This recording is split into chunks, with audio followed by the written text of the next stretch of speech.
Hello दोस्तों, आपने चावल तो बहुत सारे खाए होंगे। किसी को वेज पुलाव पसंद होते हैं तो किसी को बिरयानी पसंद होती है। अगर मैं इंडिया की बात करूं तो इंडिया में चावल बहुत ही ज्यादा खाया जाता है। इंडिया ही क्यों, इंडिया से बाहर भी लोगों को चावल खाना बहुत ही ज्यादा पसंद है। लेकिन जो चावल के शौकीन है शायद उन्होंने ब्राउन राइस खाया हो या नॉर्मल राइस खाया हो। लेकिन आज मैं आपको एक ऐसे चावल के बारे में बताने जा रही हूँ जिसको सुनकर आप हैरान हो जाएंगे।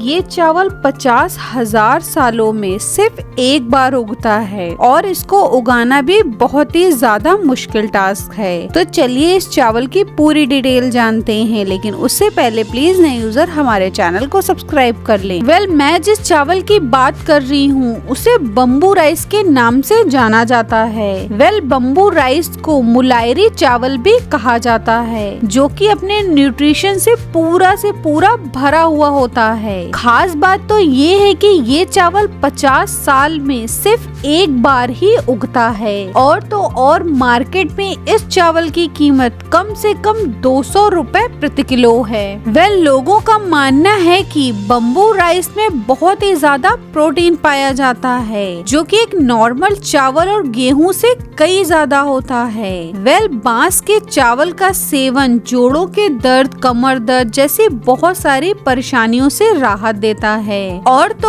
और इस चावल का सेवन करने से लंबे समय तक आपको भूख भी नहीं लगेगी, साथ में आपका शरीर भी एक हेल्दी रहेगा।